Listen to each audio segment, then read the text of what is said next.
When the wealthy businessman Martin King remarried after his divorce, his friends warned him that his new wife, Vanessa, was known for her impossible standards.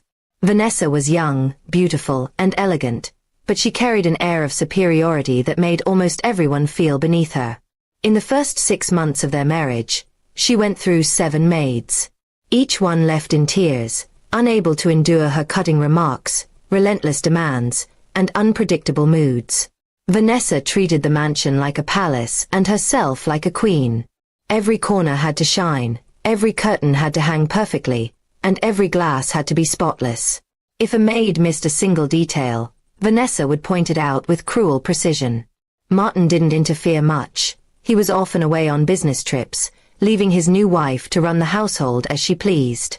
Rumors began circulating among the staff and in the nearby town that Vanessa was unemployable.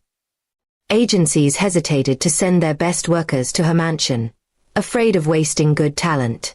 But when Martin returned from one long trip, Vanessa complained yet again about the incompetence of the last maid. Martin sighed and made one final call to the agency, saying, "Send me someone who can last. I don't care who she is, just make it happen."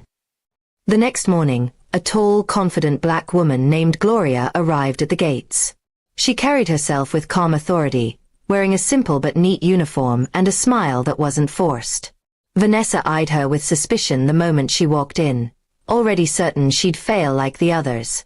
"You'll start in the kitchen," Vanessa said coldly. "I expect perfection." Gloria simply replied, "Yes, ma'am," with a tone so steady that Vanessa almost felt challenged.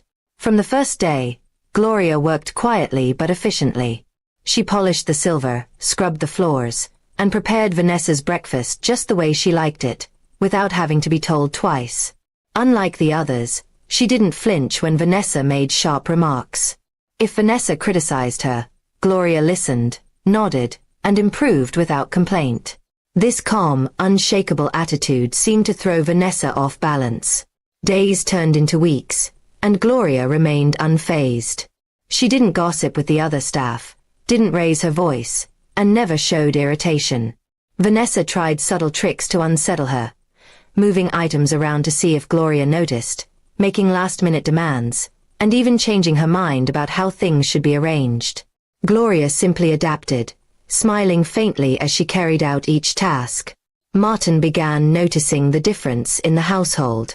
For the first time, Vanessa wasn't constantly complaining about staff. She still found small things to nitpick, but even her sharpest criticisms seemed to bounce right off Gloria. "How do you manage to stay so calm?" Martin asked her one afternoon. Gloria just smiled and said, "I've worked for people harder to please than your wife, sir." One evening, Vanessa invited some wealthy friends over for dinner. She gave Gloria almost impossible instructions for the meal.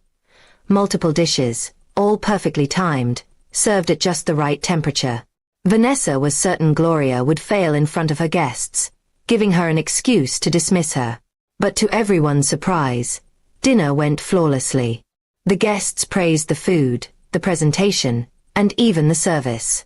Vanessa had to force a smile while secretly fuming that Gloria had not stumbled. It was after that night that Vanessa began to change. She started speaking to Gloria with a little more respect, perhaps realizing that trying to break her was a lost cause. Gloria didn't just meet her standards, she quietly raised them, showing a level of excellence that made Vanessa look good in front of others. The other staff noticed, too. Gloria treated everyone equally, never acting superior but always setting an example of professionalism. The gardener, the driver, and even the chef began working harder, inspired by her calm determination. It was as if Gloria's presence had shifted the energy of the entire mansion. Months passed, and Gloria became the longest-serving maid Vanessa had ever kept. Martin, impressed, gave her a generous bonus and told her privately, "You've done something no one else could." Gloria simply replied, "Patience, sir. That's all it takes." Vanessa never admitted it openly, but she began relying on Gloria for more than just cleaning. She asked her opinion on menu choices, asked for her help in arranging events, and even sought her quiet reassurance during moments of stress. Though she would never say it aloud, Vanessa trusted Gloria more than anyone else in the house. In the end, Gloria didn't just survive where others had failed, she thrived. She showed that strength doesn't always come from loud defiance but from steady, unshakable confidence. And though Vanessa's pride kept her from saying, "Thank you," she knew deep down that Gloria had achieved the impossible. She had earned her respect. When Martin once joked at a dinner party that, "Gloria runs the household better than we do," Vanessa didn't argue. She just smiled faintly, glanced at Gloria, and said, "Some people are simply irreplaceable." It was the closest she had ever come to admitting defeat, and Gloria, ever composed, accepted it with the same grace she had shown since the day she walked through the door.